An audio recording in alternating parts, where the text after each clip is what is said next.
Hey. I cut that cut short. that It's too short? long. Yeah, You it's cut too that short? long. I was chewing away Very there. short. I thought this is going to be a very long show. I thought I'm definitely cutting that down. So I am. So You could are have we used? give me a bit of warning. Yeah, No, a we little can't do bit. that. What? Were you doing your hair? But you can see my bald patch at the back if I lean down, so hopefully that didn't come through. Is that why you tried to turn the light off earlier? It was indeed, yeah, but then you called me out, so I had to put it back on. So how we We should- doing? Jackie, Good. your studio's coming along a little bit. It is, but I still haven't put my pictures up down the white panels yet. They're still tucked in the shelves, but I'll sort it Yeah. out next week. I can see Bob in the corner. Yeah, Bob's there. Bob's there. Bob's always there. We love Bob. Have you been flying? Not this week, no. I know your mum's still there. She goes Yeah. on the 8th. Still got my mum visiting, yeah. So Yeah, And I've I had a few nice locations though. Been out exploring with Yeah, my mum. I see that. Very nice. Yeah. Yeah, that looked like Mars with water. Yeah. Yeah, it's that's good. definitely a FPV zone, isn't it? Oh yeah, definitely. Yeah. Looks like it. I Looks managed. I managed to get the drone up in Harrogate. I went to Harrogate at the weekend. Beautiful Oh, little town, big Yeah. town, I should say. But yeah, and the weather kind of broke. I'd say Sunday morning earliest. The sun came out, so got the drone up, centre of Harrogate. Didn't get too much footage because I was strict for time. But if I go back up there, definitely taking the drone with me. he actually made it yellow, Crackers. He actually Oh, proper yellow now. Come on, get rid of your screen and show everyone. no, we got a busy show tonight. Would you like to give some shout outs? I want to shout out to Harvey and Patrick, who were joint first in my channel. Well, they joint first. Yes, because they're arguing in a minute, so we're just going with joint. I'd like to shout out to my fellow photographer Headley Thorne, who's in the chat tonight. Hey, Headley, how you doing? We got one of his videos tonight as a premiere as well. We're going to crack on because we got a busy show. Is that all right? Yeah. Well, yeah, I guess so. You're the boss. You're not going to say anything else? All right, let's go. I mean, what if we said Joining us tonight, we don't have one hot seat. We have two guests in Dave's hot seat. We have Stephen from the Flyby Guys and we have Ian in London. To me, both of them drone royalty. Hopefully you enjoy the show as much as I'm going to. Sorry, Dave, I hit that button too quick. Drone royalty, eh? They are drone royalty. Over to you, Dave. All our Well, guests are. I don't need to do anything now. That's all been done. Yeah, you've done your job. Thanks, You did Tony. it, though. So yeah, So I'm we've got back two at the volcano up here in Iceland now. As many of you know, sadly, my faithful Mini 3 Pro suffered quite a bit of damage the other day. It flew a little bit too close to the crater there. It suffered significant melting on the underside and it's also had its lens slightly damaged. It's very much beyond repair and I actually have a bit of an issue with the fact that the lithium battery has suffered significant damage as well, making this not really suitable to take home on the plane either. So I've come back here because I think it's only right that after 3 months of faithful service, given the damage that it's had, I think it's right that we decommission this little Mini Pro and send it on its final flight and say goodbye to it in style.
Down. Oh, okay.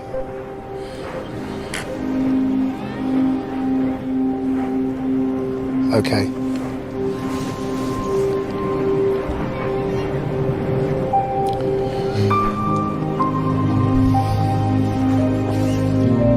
Aircraft disconnected.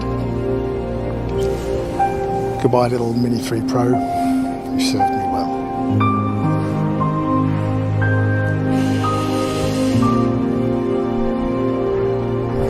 That's really sad. That is really sad. Oh, look at that huge explosion. Maybe that was it, saying thank you. Right, okay, there we go. Let's go.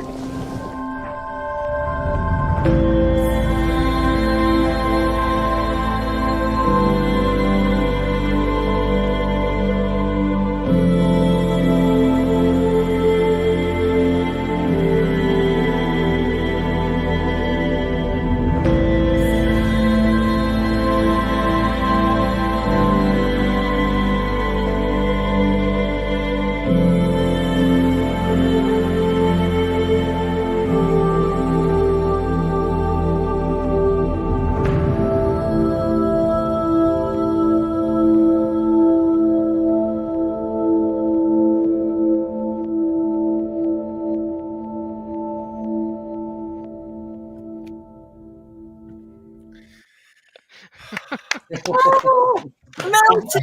In the house. Lordy, lordy, lord, that really does still bring a tear to my eye. You I were think it's like- genuinely upset then, were you? Genuinely. I genuinely was. Come on, guys. You know what it's like. Every time anyone flies a drone, there's always that little sense of relief when it finally lands That's safe. it, yeah. And there's Yeah, been no If drama. you ever Get lose that, signal, it's like, Of course you do. And, you know, I felt bad, genuinely like murdering this drone. And it only actually really hit home when it'd gone. And I'm like, that's it. I've got the remote, nothing you else could coming see back. it, you could Go. see it in your face, actually. Yeah, it genuinely was really Yeah. sad. Oh, my hair, all little hairs up in my arm again now, you see. So, You made Headley There could be cry. emotion there. Yeah. There's definite emotion in there, for sure. But what I want to know is, what did your insurance company say? I'm not stupid. I didn't tell them. I copied down to DJI Reykjavik and just bought a new one. So Yeah, I remember. so look, a few things I need to kind of quickly cover there. So I saw one comment, you know, what do you fly so close to the beat for and the like. So look, Headley, hello Headley Thorne, nice to be seeing you later. Now he's got a decent drone, and the year before I went to Iceland and got decent footage of the volcano using my Mavic 2 Pro, which built like a little battle tank. Of course, I was on a much larger volcano then, so I flew to the point that the crater filled the viewfinder. I worked out probably about 50 meters above the crater and built like a tank. The Mavic 2 Pro survived absolutely fine. A year later, there I am with the Mini 3, and of course, it's much lighter weight plastic, sadly weaker, lower melting point, and crucially, it was a much smaller crater. But I stupidly flew down to fill the screen, and of course, I worked out that I was probably only about 15 meters above that, and what's going to survive that? But you did get it back. You were there. That first time in Iceland, that's when you sold the footage to that TV show, wasn't it? Yeah, Alexander Armstrong in Iceland has happened to be filming a documentary, and I saw them in the hotel a couple of days later, and I said, "Have you been filming that volcano?" This is, I said, the first big eruption a couple of years ago. And they said, "Oh, we did hire a local Alexander Armstrong. He's a really nice guy, really nice guy." He said, "Yes, we did hire a local drone guy, but we got some footage." And I thought, sort of, I had it on my phone, and I just said to them at breakfast, I said, "Did you get any footage like this?" And all 8 of them in the production team were just like, "Oh my God." And yeah, we got chatting after that, and it got used. So I actually said to them, I wasn't after any money at all. I said I was pretty proud of the footage I'd got, and I was happy to, for as many people to see it. As it is, they did pay me a few £100, so that's quite good. Nice. That's really good. But a year later, getting caught out with the Mini 3 Pro, I knew something had gone wrong in a mid-flight when things had gone blurred. And as it was coming back to me, I could see bits dangling off the bottom. And I was like, I got it. And I could see the whole underside was... Oh, wow. So you didn't do a hand catch that day then, no? No, funnily enough. So yeah, I think that was the hotel. Sorry, go on, Steve. One question I have for you about when it came back. Obviously, the battery was welded, inside. Oh, yeah. Did you still manage to charge it? So, don't do this at home, because I noticed that it was clearly full. Yes. The body was swollen. The battery absolutely could not get it out. But in a safe location, I plugged in a power bank and charged it back up again. And I thought, great, I'll get one more flight out of this. And I literally, I just thought, actually, you know what? Seeing as the volcano's melted it, why doesn't the volcano get it? Mm. So yeah, I took it back there and thought I'll just see how it all goes. When I did it, I did not think it would be quite so harrowing, especially as it kept on fighting against being pushed down into it. It just seems a bit wrong, doesn't it? It survived a long time, didn't it? It did survive a long time, and then it was very. And of course, I only had one shot at it. I was recording the remote, and so I was recording the screen on the remote, and you obviously also get the low res stream thing. But yeah, I was like, because you weren't getting that SD card back, that's for sure. No, I'm not stupid. That was my question. You were recording it. Yeah. So that was optimistic. And I don't know if you heard, Ted's just heard something out there. He's barking. I had to sacrifice an SD card. So I took out the 256 gig, mega expensive one. And I had to put in a low value SD card. Otherwise, record would not work. So, and of course, if record isn't working, it's not going to stream anything back. So I could have recorded the screen, but I wouldn't have got the low res stream. So I still had to sacrifice an SD card as well. There we go. I was just thinking when you were hovering over and it was just about to go in, I was thinking that this would have been the perfect time to just push in the sticks and let it just do an emergency stop. What? No, but it wouldn't record then, would it? Yeah, I'm wondering what happens there. Shall I do a test on that? That sounds like a little test for me to do. Does your drone stop recording if you do an emergency stick stop? And crucially, can you still see through the camera view as well? Yeah, you'd be gutted if you'd done that. Anyway, there we go. Yeah, it still brings a little tear to my eye. And lesson learned. I didn't go back for the last eruption in Port Grindavik, but take a Russian take. Headley. I have to say, I bet you every single person in this stream feels the same way when they lose their own drone. Isn't that right, Dave? Yeah, definitely. Definitely, It absolutely. was really sad, you know, and it made it I see. worse. Sad. I felt like a drone murderer. I really did. You know, it was awful. So, I still look at the lighthouse where my first drone, my Spark, drowned. I look and I see and I go, I know you're in there somewhere. Well, hey, I share your pain. Every time I go down towards Folkestone and Dover, I still wonder if that little Mavic Pro is somewhere down there on the cliffs. And that was 5 years ago. They're the only 2 drones I've lost, one by accident and one on purpose. So there we go. We don't normally have this. This is the first time we've had 2 hot seat guests on, so we're going to show our next video. Bow down. It's Stephen. And Stephen, actually, you've got high royalty. High royalty now, Stephen.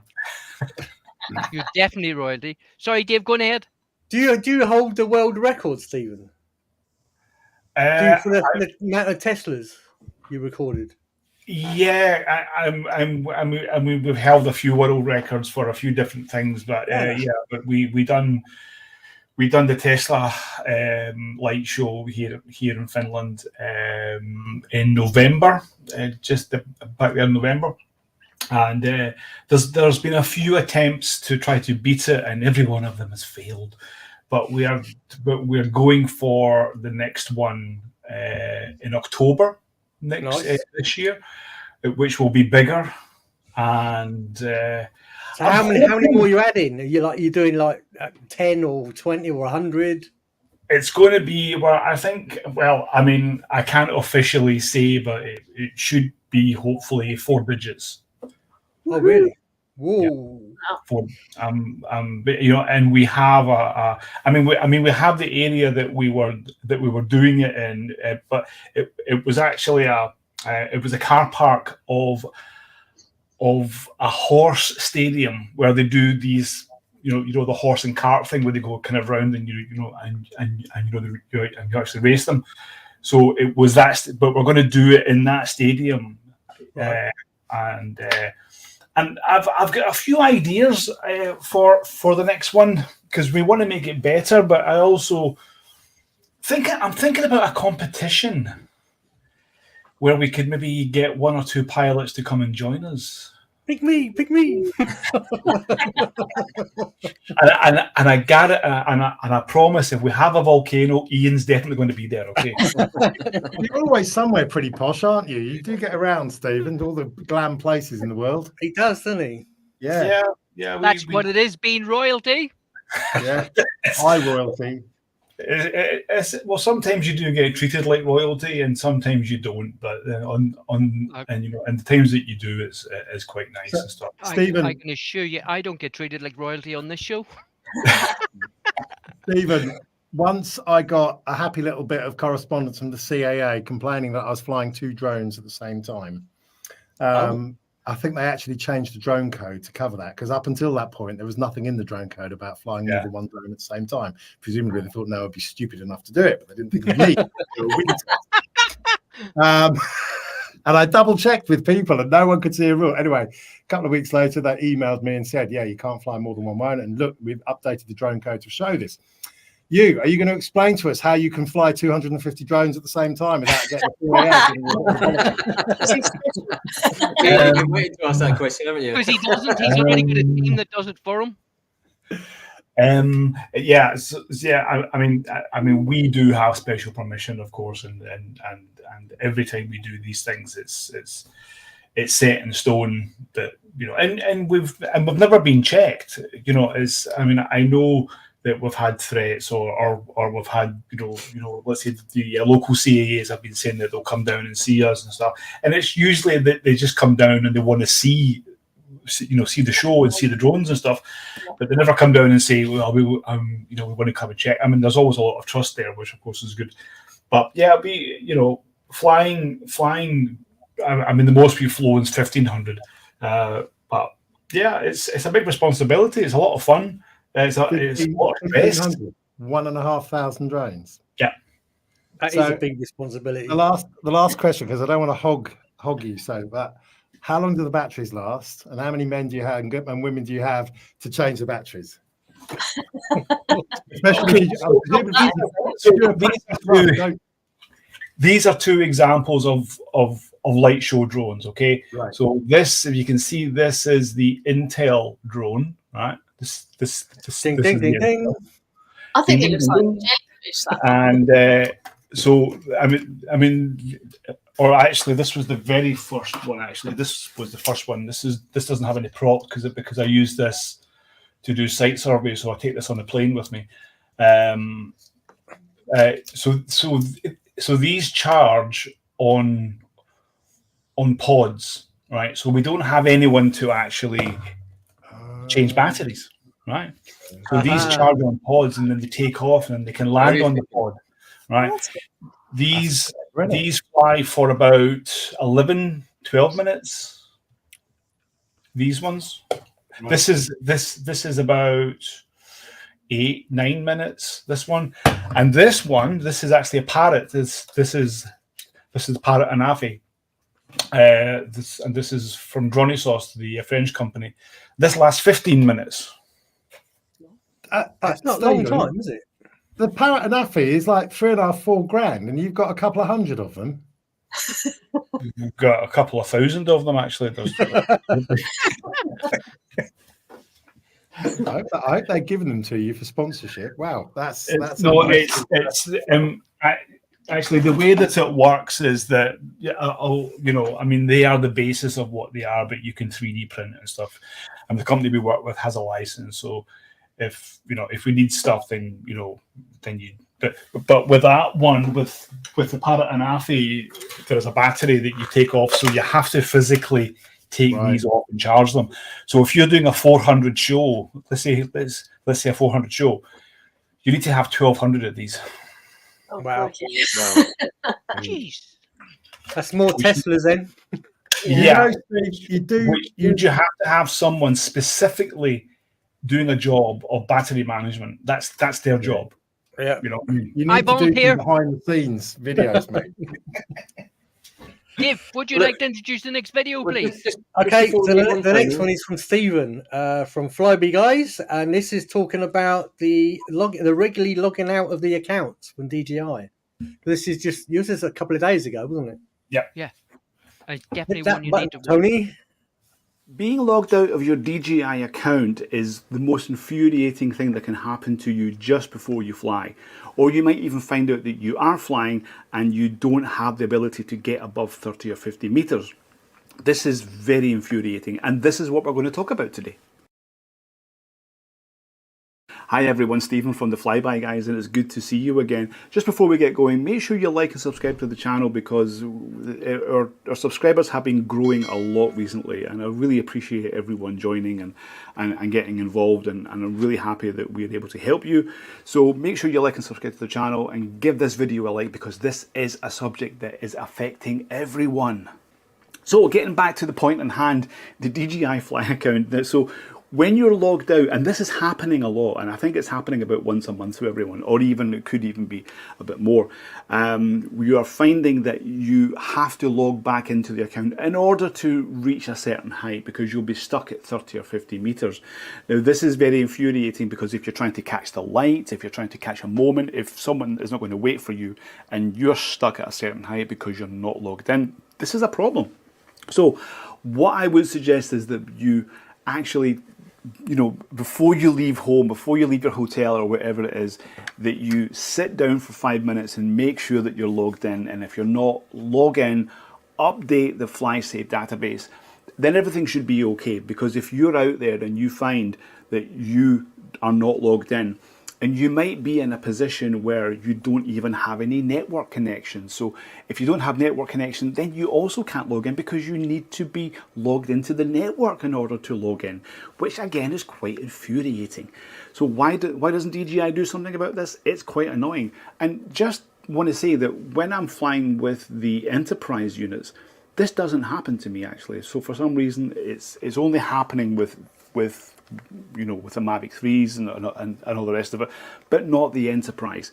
So quite annoying. So make sure that you check before you leave home or your hotel that you're logged into the account and everything is up to date, so that when you leave and you go and you're going to start flying, that you're not going to be interrupted and you're not going to stop anything, because it can be very, very infuriating. Thank you, everyone. I hope this was helpful. I know this was helpful because this is affecting everyone. Make it a part of your pre-flight. Always check, but I would check before you leave home as well, because it's as simple as making sure your batteries are charged, making sure your controller's charged, making sure that you're logged into your account. It's really simple, even though we all forget, and it does happen to me as well when I least expect it. So it happens to the best of us. Okay, thank you. We'll see you on the next video, and fly safe.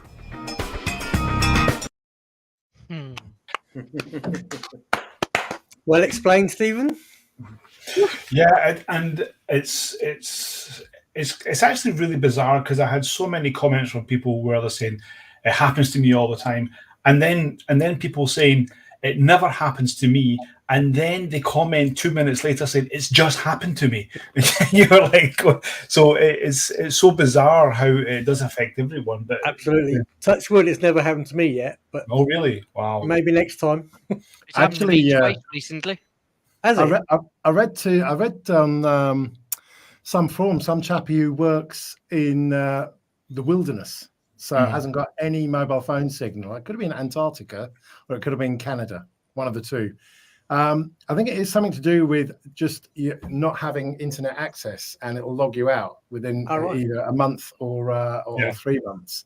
And it was driving him mad, because he said if he's out working, he won't have mobile phone signal, and he's got no way of fixing the situation at all. He's got to physically remember when he's in the city or something to log everything on again and make sure. So it is a crap idea. And that literally just restricts you to a certain height, does it? Yeah. You can't get any more. Yeah. Yeah, 30 meters, I think it is it, Stephen? Yeah. Is it I think it's 30 meters, and I think even it can be 50 meters. It just depends. I think they maybe changed it. I had it there when I was flying outside here, and it was actually 30 meters. And yeah, it's very, very infuriating, because it's more. And when you're this is like when we had the Tesla show, for example, and we had 1, 2, 3, 4. We had four drone pilots, and we all, I think we had about 16 batteries. We're all using Mavic 3s apart from the FPV pilot, and we spent a lot of time going through the settings and making sure that we had the right resolution, that we had the same exposure, and we had the same aperture. Just to make sure that everything, but obviously making sure that we were logged in. Because when when they have the countdown and you all the cars are there and stuff, and then you put the drone up and it's like, I've only got 30 meters. It's like so those kind of things, because you only get one chance at these things, and if you don't, then you're just going to screw it up, So it happens to Tony quite often, but obviously 30 meters for Tony is still quite high. So anyway, on that, will you be able to stay with us, young man? Royalty? Yes. Perfect. Jackie, I know it's not in order, but it's over to you. Who am I introducing first? Because you've muddled me completely now. Is it? I did it deliberately. It's Slim Jim. Everything tonight that we're showing is all premieres. So the videos that have not been shown on the World Web, or whatever you want to call it. So over to you, Jackie. Interweb thing. Okay, we've got a premiere from Slim Jim, and you'll love this because Jim makes awesome videos. That's great. And P.S. If you don't like bad language, turn off the last 2 seconds.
do a bit of quad fishing.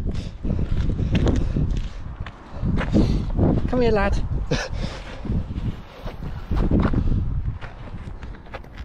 Come here.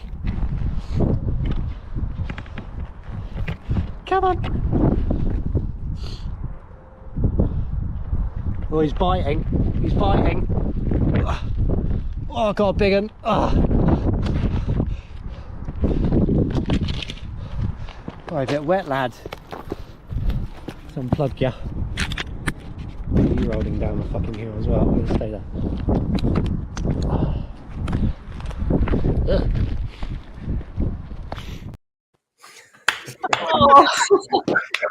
I hope the Insta wasn't in there at the start, because it wasn't in there at the end, was it? Did it still work after that? I don't. He's in the chat, so He's in the chat somewhere. That's going to be Wasn't it? Probably not work. You know, the battery will have to be thrown away. Yeah. No, mate, just plug it in and see what happens. Just take it somewhere nice and warm. Yeah. I have to tell you. I have to tell you, I met up with Jimmy at Christmas, and he does fly like an idiot because he flew his drone straight at me, and I looked around, and there was a drone coming at me, and apparently I'm like that. That was an impressive video. That was pretty. Yeah. Awesome. Yeah, it's good. It's very good. He's a really nice bloke as Well well. done, Talented pilot. Oh, he's awesome, and he's a good hot seat guest as well. So Sorry, go on, mate. I was just going to ask, have you or Stephen flown FPVs like that? Not like that. I've never flown FPV before. Wow. It is great fun. But I have tried. I've actually flown the DJI Avatar. I've actually flown it inside. I've never flown it outside, but I've flown it around an office. So I have flown it when it was first released, but I've never flown it. I've never flown an FPV. Let's say for fun outside. Or I've just not had the chance. Oh, make time. It's brilliant. I know. It's on my to do list. Charging your batteries. He's just said it was fresh water, so washed off, and it was okay. Oh, brilliant. Okay. Perfect. Yeah, but how was the battery? Well, yes. Yeah. Steve, it's FPV. They crash them 20 times a day, mate. I think you've got to knock your what's the word? Not worry so much, basically. The reason why I know is because with these these light show drones, we're usually fishing them out of the water. I have to say, when I did meet up with him, he had this big massive bag, and I'm thinking, what's he got in there? And he opened the bag up, and there was batteries everywhere. I don't know if I have one. It's not a bad thing to have. I don't know if I have one here, but what we usually have when we're on a show, because usually we usually fly over water, so we always have a fishing net. Ah, useful. We always have a fishing net.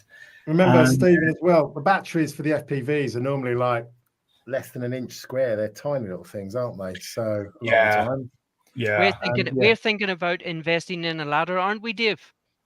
Well, yeah. Just get good friends in the area. Yeah. But I tried. I cheated. I did the. I was playing around with the DJI FPV. I think in my video I just say it's a hooligan's drone, and it is, frankly, bonkers. And the trouble with it, of course, it's not a proper FPV because the moment you crash it, it's going to be. That's it. Yeah. The Avatar, however we're pronouncing it, that was a better bit of kit. And inadvertently, I did test crashing that at full speed into a brick wall. Yeah, it just bounces, doesn't it? It's brilliant. It was brilliant. I crashed it when I was staying with a mate in Malta. And I was, of course, the whole thing with FPVs, you've got to skim. You haven't got to, you got to play it, get close. And it just clipped some pampas grass and just went straight down into this brick wall. And it just flew. Nothing was broken. And, so yeah. Great fun. Love it. Keep meaning to do more of it. There you are. It's brilliant. Yeah. I mean, it's a completely different skill set. And when I see a decent FPV video like that, I just think, I'm a Sunday afternoon driving this Daisy drone pilot sometimes, because they are so much better. It's the noise that puts me off. That's always That's true. Yeah, but they're very noisy, and I'm very conscious about people actually not liking drones, to be honest with you. I flew down at Beachy Head once because they've got the South Downs National Park has got a blanket anti-drone thing policy, so of course I ignore it. If they allow lorries, buses, and kids, then really that's my policy. Yeah, one more isn't making a difference, is it? But what was really cool is I'm trying the Avatar out, and I'm flying out over the sea and then zooming straight up and skimming the cliff face. And I thought, if that had actually hit, it's a bloody long drop down at the bottom of those cliffs at Beachy Head. Long walk to go and get it. Yeah, I don't think I'd be able to get it. But you're right. They are noisy. Yeah. And they can piss people off if you're flying in the wrong place.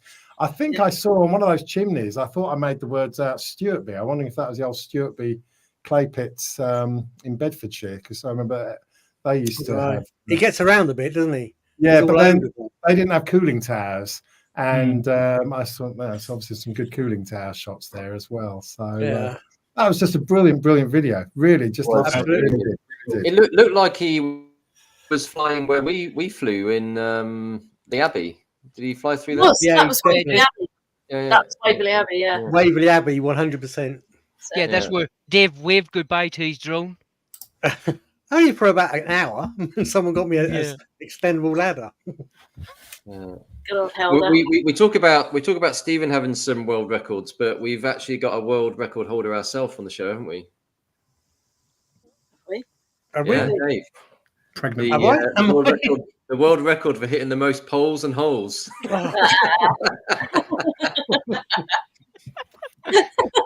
Yeah, you can guarantee if there's a pole in a hole, Dave's going to do a PhD on it. At least I've got my PhD now. Holes and holes, Dave. Anyway, this next video is going to be a little bit quieter, more sedate. Over to you, Liam. Albion Drones. Yeah, well, thanks, Tony. Yeah, so as Tony said, this is Albion Jones, and let's play the video. Again, these are all premieres, so they've not been shown anywhere else. That's why there's not much of a description on them.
Great video. Lovely. Beautiful. Lovely Susanna videos. always puts out really good videos. Yep. She's on the Alan Titchmarsh show. I think it's next Sunday or the Sunday after. And someone else on. Tony? I'm on again I'm on sure the you've been 10th on of. there, haven't you? I've been on 4 times, and I'm on the 10th of March as well. What capacity is that for? Hang Well, on. you are a world record holder. You're the drone What pilot are you doing on the show? on the Alan Titchmarsh show. Mine's the one I'm doing is Cheddar Gorge. Ah, But I copying can't Jim. remember what. Yeah, but I didn't. Yeah, but when I was down there was one of those. I didn't notice, but when I checked my footage, there was one of those base jumpers that just jumped off, and he was just landing, and I missed him, so I did. I thought that would have been nice. No, But I'll tell you what, mate. I tried capturing base jumpers in America up in Colorado, and it's actually really, really, really hard because they're a tiny little dot and they're moving a lot. But Cheddar Gorge, beautiful, isn't it? There. So, It's awesome. Yeah, good place. are you showcasing footage that you have filmed on Alan Titchmarsh's show? I was thinking it was more gardening. No, he does. He does. No, the Sunday morning one. He does a drone. He does a drone show slot every Sunday, about half an hour before the show finishes. Really? Oh, Who it's knew? not a Call Pacific it- drone shot, is it? Yeah, it's always drones. So he does. They do a shot where people send in all the photographs, but half an hour before the show finishes, they always do a drone shot, a drone slot, and it lasts about five minutes. Or does they do a really good slot on it? Oh, that's nice. Yeah. Oh, I thought it was all about gardening. No, this show's totally different. So it is. It's filmed in his house somewhere near Portsmouth, Hampshire, somewhere, and every Joy, every isn't yeah. Ode to Joy, it's called. That's it. If you go and check out Ode to Joy, she basically does a 5-minute drone video from anybody at all. And Susie's had 3 or 4 on there. Is that going to cost me money if I go that composting drones. in my Do you know web browser something? now? But you know something? That's actually a really, really good idea. You know why? Because there's so much negativity and rubbish out there about drones and the press, blah, blah, blah. Getting that kind of exposure is quite good for social acceptance. I think that's actually quite good. He's really good because he always gives a big chat about it after. He said about how good it is, and they add their own music to it as well. But yeah, it's been going now for 2 years, and they've always had this on. I only found out about it about. That's the first I've heard about it. But I mean, you'll hear all the rubbish in the press about, you know, some plane had seen a drone as they were landing and all that, you know, which of course wasn't, you know, obviously wasn't true, obviously. But then you have Alan Titchmarsh, but that's not used, is it? So you're not going to get that. So. But he still has about 3 million people watching on a Sunday morning. So, is that on his YouTube channel? I'm guessing it's not BBC One. No, it's ITV. Okay. Wow. All right. Good stuff. You were probably Yes, still good flying over volcanoes at that time. Is it recovering from the hangover, you mean? Oh, Right. Liam, this next one is yours. Ian, you'll know this person, so you will. Ian or So- Liam? Yeah, Oh, right. me, I think. So Liam's doing it, but Ian will know who it is. Oh, okay. Yeah. I've got to apologise first to Headley because he invited me to meet up with him and I couldn't make it. And I did say I would reach out to him and organise something else. So, Headley, apologies. I will make sure that we meet up soon. I think you wanted to go to the White Horse in Uffington. Uffington. Yeah, got some great shots. So. And I'll make sure I come on my own. I won't bring the Mitchell brothers. Only with me. just about to explode. Where was our invite? In the post, Tony. In the post, it's coming. It's coming. Anyway, as you can probably guess, this next video is Headley. So it's a short one, but yeah, Tony, hit the button. Let's have a look.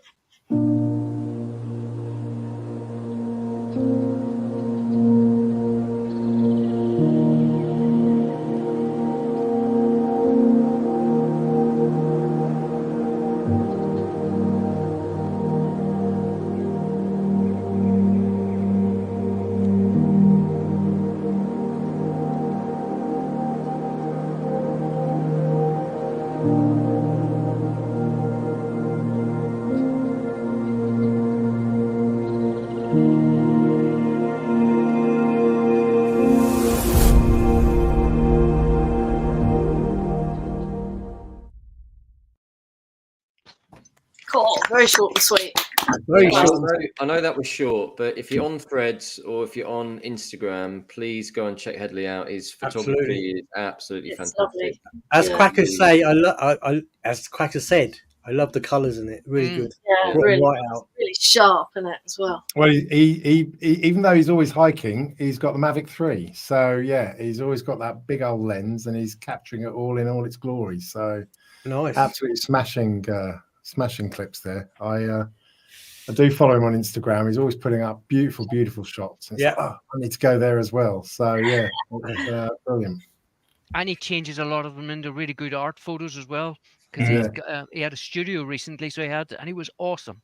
So I know this show isn't a normal one, but please sub, like, share, comment, and put your links in the chat if you've got any new videos that are coming up or anything that you want us to showcase. Or if you want to recommend anybody, please let us know. Yeah, and check out their other social channels, Instagram, Threads, and stuff like that. If you can follow people there as well, that's really, really important. Absolutely. Dave, it's over to you. Is it? It's Ian again, is it? No, it's...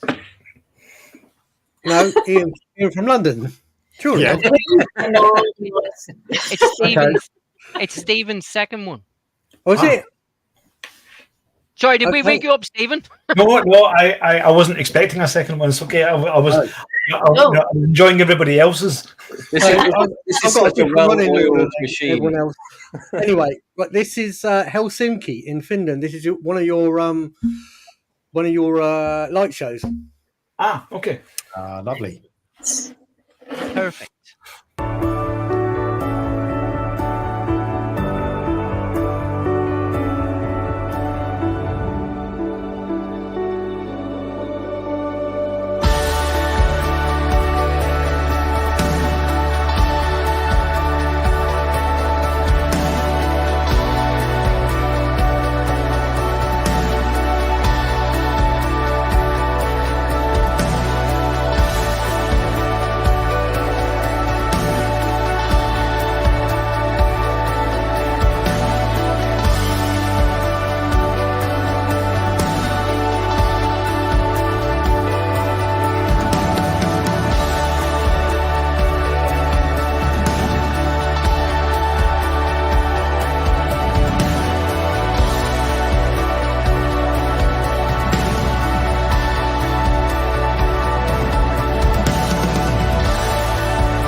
Flyby guys, rock! Fantastic. So that was with the Parrot Anafi. That was 400 of those. And a fairly ballsy FPV drone Absolutely. pilot, I was just about to say that, Ian. Was that Henry? That was Henry. Yes, that was Henry. Oh, So I managed to find an FPV pilot here in Finland that I really got to know well, and when you get an FPV pilot, hello. Sorry, Steve. Ted was very impressed with the dog. Oh, I love that dog. He was very impressed that you managed to convey a dog walking in the sky. He was really impressed with that one, buddy. So. Dogs love drone shows because there's no loud bangs and stuff, Yeah. So, better than fireworks. You're absolutely spot on there, Stephen. Poor Ted, he's really got bad with fireworks lately, and they're just brilliant. They're so beautiful. Yeah, my dog hates dogs. People who suffer from conditions where, but there's some kind of spectrum as well. Obviously it affects them as well. But the whole thing is I'm going to make a video about that very subject because a lot of people do think that drones are the new fireworks and all the rest of it, and this is going to replace.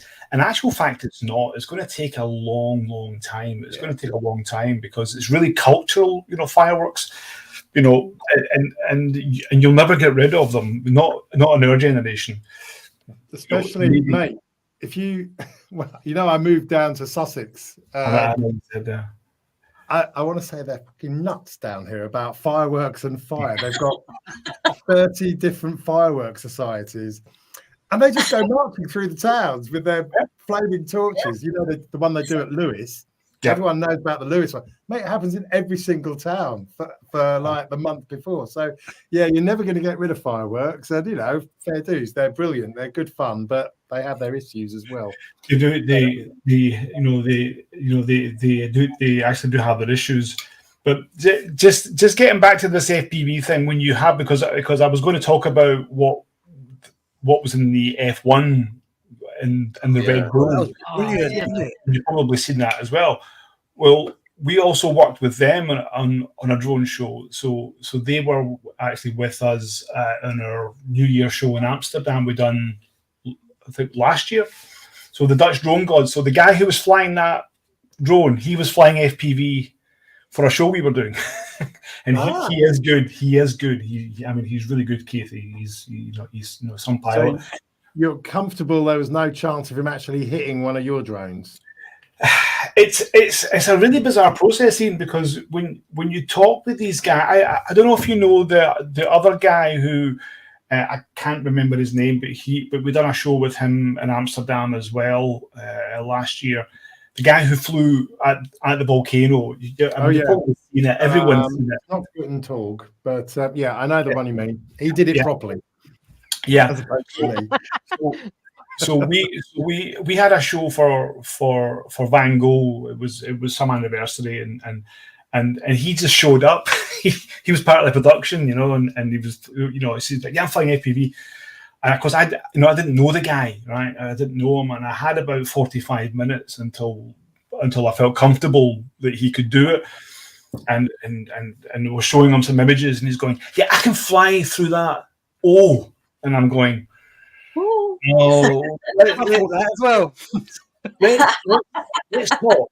Let's talk. So it took me about 45 minutes, and no, Dave, comfortable. He was like, "Okay, you can do it," and he was like, "Yeah," and he done it. So, he was like, when you're flying your collection of drones, your swarm of drones, is that the term? Is that the collective noun? I don't know.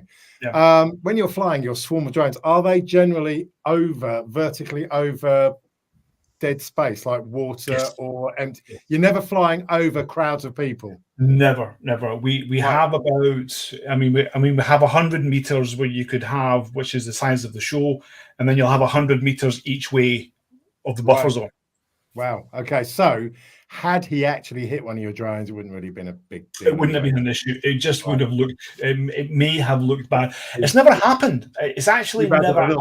A little drop just falling down and just yeah. ruining your picture. It's not happened yet, but by the sound of it, Ian wants it to happen. It's never. I've done about 4 or 5 shows now with FPV drones, but it's really about getting the FPV pilot, sitting them down and going through the animation and seeing how he reacts. Like the guy who done that show in Helsinki, and he also done the Tesla show as well, Henry. And I, he's come here to the office and we sit down, we have coffee and we talk, and I get to know. It's really getting to know how he listens and how he acts and stuff, and then you get that trust. And once you have that trust, you just go for it, go. And like I said, the Tesla show, that was one take. So when you watch the Tesla show and you watch the FPV, you watch us, that's all one take. At least with this one, with this Helsinki show, there, he had a night's rehearsal beforehand, and then he had then he had the show which he done there, and he was getting braver and braver. But that's the first drone light show he ever done. So when he was flying through them, was there actually drones that's not around the area, that's not actually lit up as well? That's a really good question, and that's exactly the point. You could have drones that are sitting behind, which are waiting to be in the next one.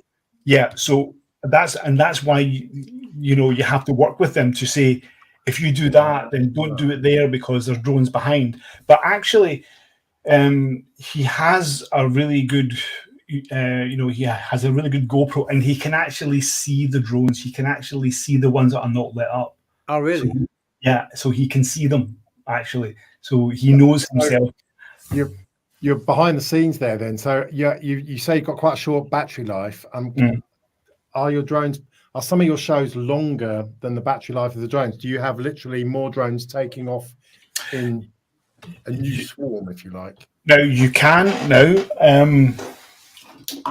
With actually these drones, you can do that. So you can have a continuous show for like 3 hours. So you can have focused. So you can have a continuous show for like 3 hours, so you can have maybe 1,500 drones, where you can have 500 drones take off, do the show, and then just before they land, you can have 500 drones take off again, and they'll go back in charge, and it just continues. Oh, wow, that's crazy. That's quite a logistical nightmare, really. Yeah, there's a lot of planning there.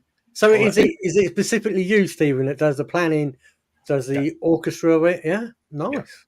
Yeah. So are you creating? Because obviously you have the design. It's a 3D design you've got to do. You've also got to have the orientation, if you like, the front of view, the front of stage. So what do? You sit with the client. You say what sort of things you can do. Do you go to them with ideas? Do they say, "I want it to do this"? How does it work? I bet they say, "I want this," and Stephen says, "No, you can't do that." I'm good, but not that good. Usually we're very open-minded with them, and it's a fairly long process. I mean, that show that we done there was the beginning of October. We started to discuss with the client end of May, beginning of June or something, and that's when you start to talk about what's your theme, what's your story, what do you want to tell, and then they'll start talking about images and stuff, and they'll start telling a story, and then you jot that down. They'll send you some images of things that they want, and then we'll give that to the animators, and they'll come back and say, can you change that color? Can you do this? Blah blah blah. So that fell off the table. Don't let animals in your studio.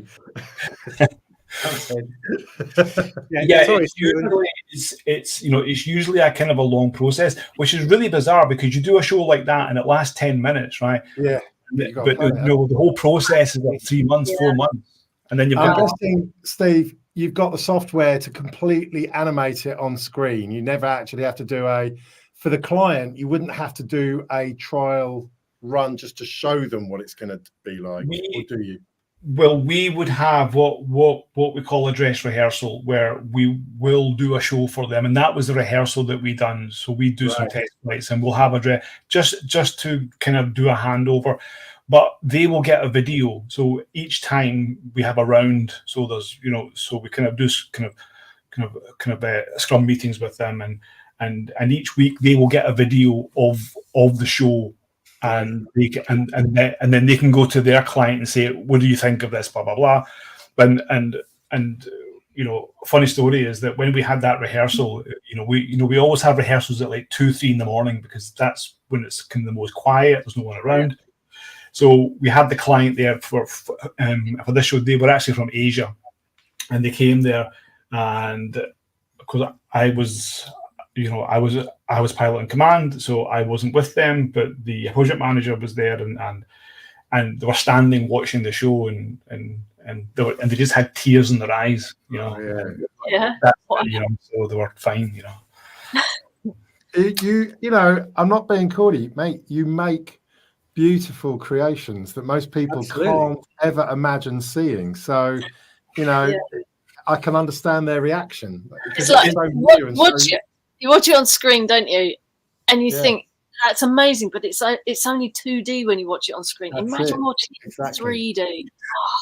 One day. Well, the thing is, for me, I mean, for that show in Helsinki, I was actually standing at the left-hand side, so I actually had a view which was just like a line of drones. So I couldn't.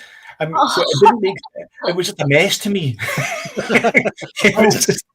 Steve, that's then one last question. Is it a two-dimensional flying experience for all the drones, just obviously using perspective, or is it three-dimensional? It depends on the amount of drones. So for example, if you have 1,500 drones, which we had, so then you can do like full 3D, where it doesn't matter where you stand. Yeah, because that's but then, isn't it?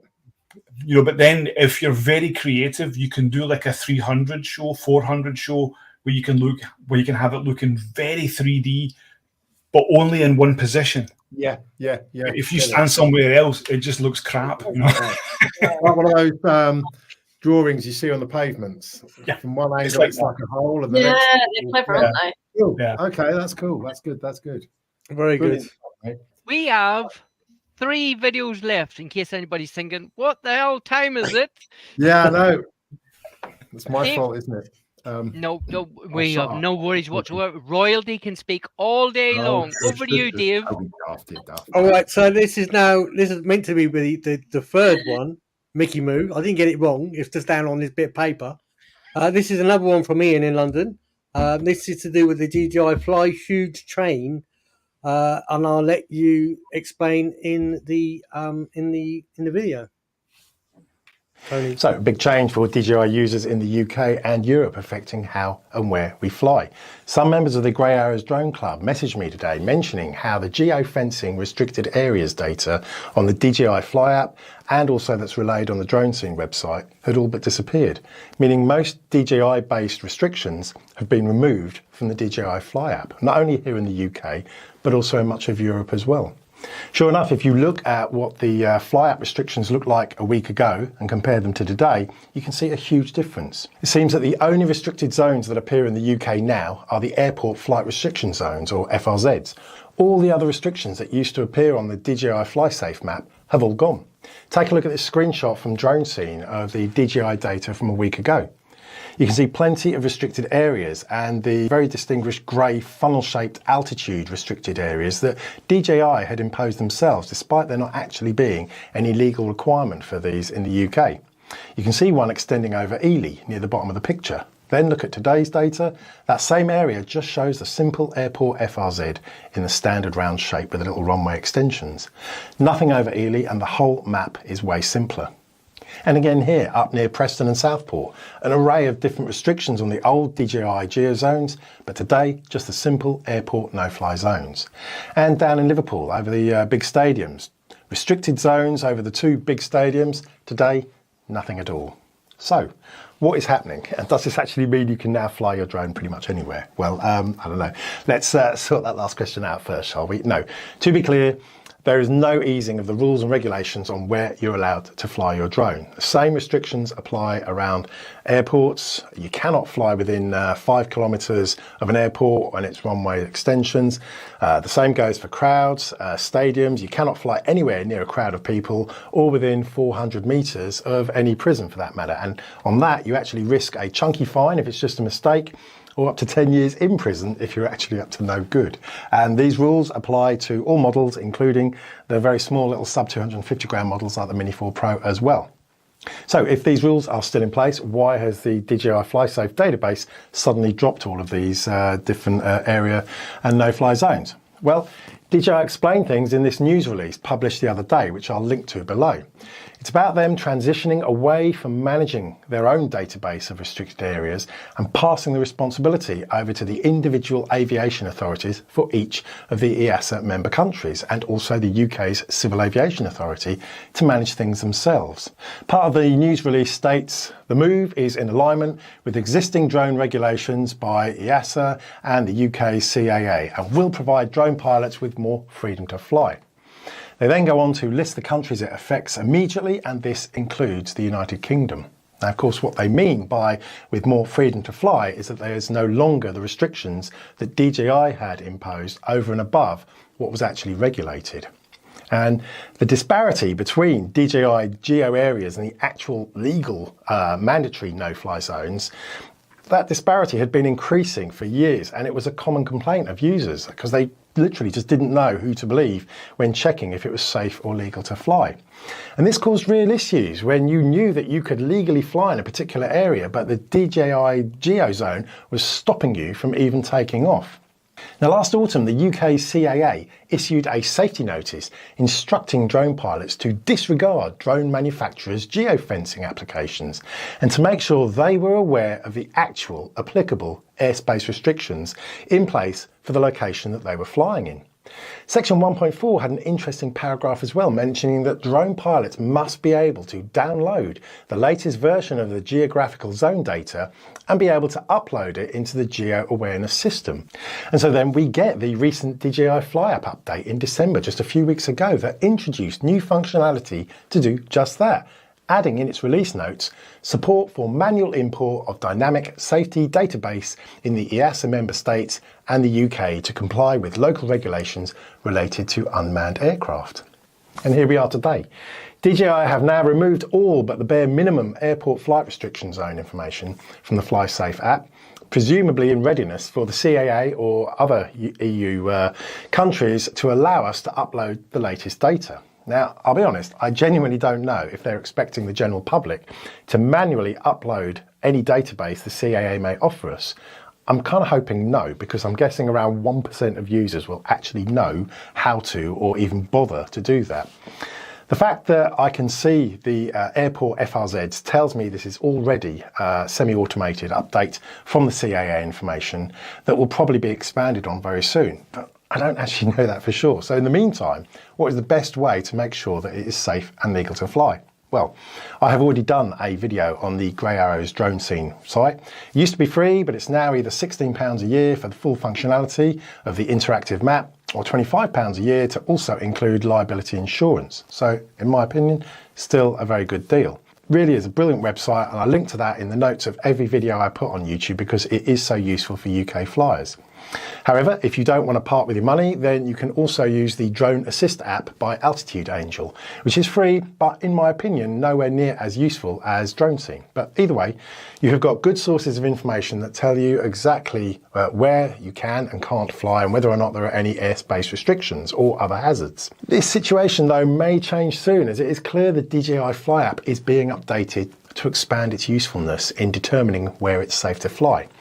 You can see that after last month's update, the DJI Fly app has changed and it is now offering a new Fly Spots functionality that shows the basic no-fly zones in orange, and it is beginning to populate with places that people fly from, and I'm guessing we're going to get more on that coming soon.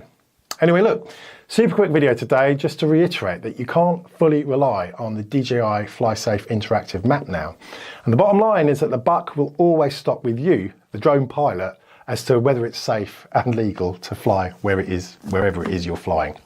I get the feeling that there's going to be a lot more on this very soon. But for now, let me know your thoughts below. Till next time, stay safe, fly safe, have fun, happy flying. Oh, brilliant video. Well explained, Ian. Well explained. I have to say, both Ian and Stephen, the videos you're putting out now is really easy to follow. I've watched other people, and there's so much that it goes over your head. Both your videos where you're letting us know about stuff now, they're straight to the point. There's no flannel with it. It's just getting straight to the point, what it is. It's like that video was 6 minutes, 7 minutes, straight to the point. Stephen's videos now, 4 or 5 minutes, straight to the point. Not like me, Dave. What are we on at the moment? Hour and 15 minutes. Yeah. Yeah. I'm on overtime now. Ka-ching, ka-ching. I'll mention money. We only have two on the action there as well. I've got another dog who's like, what's happening? Oh, who's that? Yeah. That's Molly. Hello, Molly. She's a bit more camera shy normally. Ted's the one that you say, oh look, she's always like, Daddy, I don't want to be on camera. Right. Ian, can I ask you a quick video about that? Can I ask a quick question about that video? So, yeah, of course, mate. Yes. Really, really informative. And I think Tony said like 6-7 minutes long. But obviously, you could see a lot of preparation had been put into that video. Lots of screenshots have gone into it. So, how long did that actually take you to produce before you? That's a day's work. It's normally about. So even just the editing alone, where you've got multi-layer screenshots and bullet points and the like, you normally allow about an hour per minute of video. So with that one, it was Rich Pingspike from Grey Arrows who actually called me, messaged me and said, have you seen what's happened to the... So we had a bit of a chat and I then had to look into it and then had to investigate what was going on. So that wiped out 4 hours. Then I had to write down loads of notes. And obviously I have bullet points with a big whiteboard with the main bit, because I can't remember section 1.35. I have a few notes to I thought you were doing that all straight out of your head. I thought that as well, Ian. I thought you know it so well. So I have the bullet points that I want to, otherwise I keep repeating myself as well. And I'll be going round, it'll be a lot longer than 6 minutes. And then you've also got to do the screenshots. You've got to actually grab the screenshots themselves, and then you've got to pile it all together.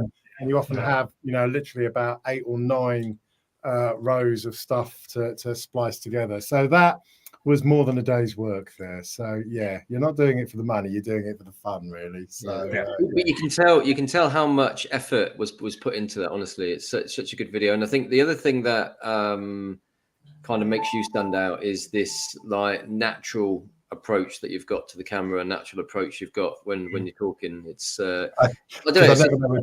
We do think it's all in your head, you see. So now I know when I watch a video, I'm going to know there's a whiteboard. There's a lot in here. It's getting it out in a cohesive and orderly fashion that is the hard thing. It's true. I mean, you can sit with an idea for a video, and you know what you're going to say, and you know the content and the screenshots and everything. But then you're kind of thinking about, okay, how do I start this? What do I do? Yeah. And how will it end? And then and I'll spend probably like you, Ian, you spend more time thinking about it. And then when it comes to doing it, it can seem more natural in a way. no, it's brilliant.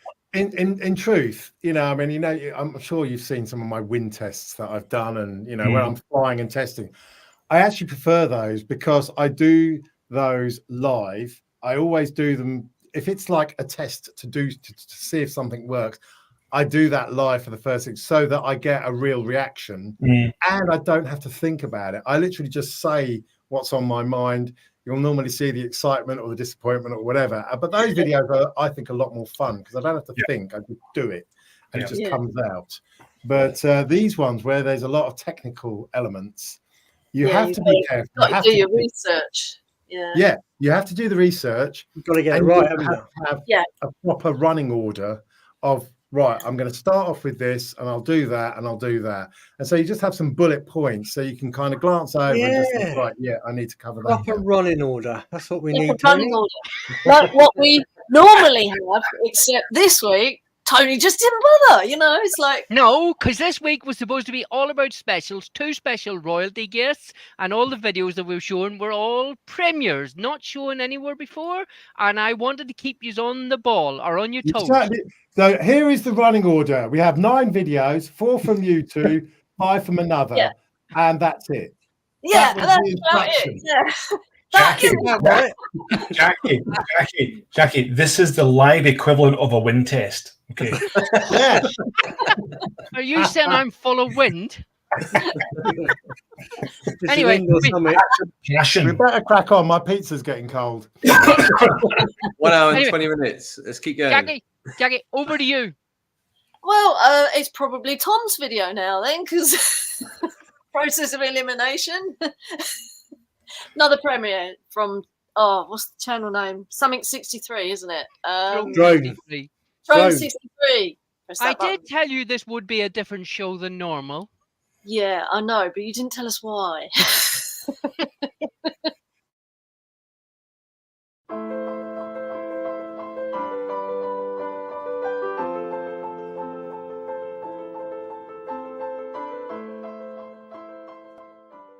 Well, here we are at Bamberg Castle.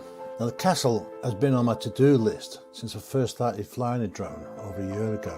And what a fantastic location it is. Just a little bit of background history on the castle. Bamberg Castle is on the northeast coast of England by the village of Bamberg in Northumberland, and it's a Grade 1 listed building. The site was originally the location of a Celtic Brittonic fort and may have been the capital of the Kingdom of Bernicia, for its foundation was set in AD 420 to AD 547. After passing between the Britons and the Anglo-Saxons 3 times, the fort came under Anglo-Saxon control. The fort was destroyed by the Vikings in AD 993, and the Normans later built a new castle on the site, which forms the core of the present one that we're here to today. So if you like the vlog, then please leave a comment. Also, don't forget to subscribe, press that like button, and not forgetting the notification bell. Enjoy the film.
You're on the screen. You're on the screen. You're on the screen. Lovely. This is the reason why the cat fell off the table, because she was chasing him. Yeah. Hello. So it's go on. Is it just me, or is the world just completely covered in scaffolding these days? No. I see it all these nice building castles, and it's covered in scaffolding. It's just everywhere you go, all over the world. There's, you know. I was trying to find a hotel a couple of weeks ago, and I kept driving past it because I thought there was this derelict building full of scaffolding, and I ended up phoning them and saying, "I can't find you." I said, "Where are you?" They said, "Oh, where are you?" So I described where I am, and they're like, "We're right in front of you." I said, "No, it's just scaffolding." They said, "We're in. We're behind the scaffolding." Actually, Stephen, I've got your last video, or was it your first one? I don't know. You had a little bit of graphics about like a Pac-Man YouTube's logo being eating up the subscribe button. Yep. Where did you get that from? That was awesome. I'm somewhere. I can't remember. I can send it to you if you want. Oh yeah, that'd be great. What editing software do you two both use? Ian, what do you use? Sorry, I didn't. There's 6 of us on screen. I didn't know who you're talking to. I use Premiere Pro. Sorry. Okay. Right. Okay. Yeah. I'm actually using LumaFusion because I'm always on the go. And what about Ian? What do you use? Adobe Premiere Pro. So I just have it on the laptop. I've got a huge, great, big, powerful desktop that I never use because it's stuck upstairs, and I just have it on the laptop and wherever I go. Because I've even done some videos in the camper van and had to edit on the go up there. So yeah, it's that's great. I was going to ask you a question about your camper van. Do you still use it a lot? Yeah, that's why I'm not putting out so many videos at the moment. I'm having too much fun in the van. Oh, nice. Cool. Oh, hello. Yes. Someone's getting very bored here. We can't be too much. She's like clawing at me. So, walkies. So, I know. All right, man. We've got to go to the vets tomorrow morning, actually. She doesn't know yet, poor little thing. Oh, don't tell her then. Don't tell her. Well, we've only got one more video left, I think. Okay, let's go for it. What have we got? This is for me for a change. I'm going to introduce a video. This is Eye in the Sky. This is Jim. You do it. This Eye in the Sky, you say? Sharp, Dave. I've had 15 versions of this video sent to me. And he eventually agreed to this one. This is filmed where the Da Vinci Code was shot. And it's Eye in the Sky, Jim.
The Holy Grail, the ancient Rosalind waits.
starry skies.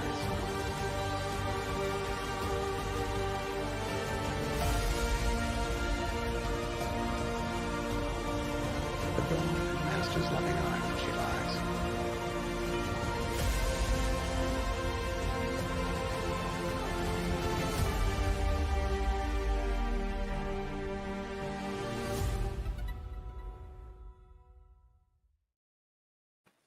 Cool. Yes. Even got Tom Hanks to do the narration. Brilliant. Yeah, we might have a copyright strike on that one, but we get a copyright strike every week. Yeah, we don't care. We do it for the fun. We don't do it for the money. He was telling me that he did the inside with an Osmo 6 in his pocket, so he did, because the people who were doing the talking round, they didn't like. They said we don't want any footage in here, so he had the Osmo 6 or Osmo 3 in his you pocket. know what? That's absolutely true. That really annoyed me. I went up there and they got big. You can't take photos inside the chapel. Okay. And they say it's because it doesn't. They don't want to distract from other people's experience. So I was What a so load of rubbish. pissed off with that. I literally went into the car park, got my drone, and did loads of flights around the outside. I wish I had the FPV just to really piss them off. I wondered how he'd got the inside footage, because they're a bunch of bloody dragons up there. They really are. Yeah, so he was basically, he was in a group with a tour, and the tour guide was doing that. And when they weren't looking, he had his Osmo 3 and he was out getting his footage. And he's brilliant editing, because you think that you're getting your Osmo out, you're putting it here and you're putting it there and putting it back in your pocket again. But he's another nice man. He's brilliant. Nice video. It's brilliant. Anyway. Right, it's 9:30. It's my bedtime. We're finished. Yeah, I can't thank you enough. I really appreciate you both coming in. Thank you to both of you. Great fun. Yeah. Thank you. Thank you. Ian, good to see you.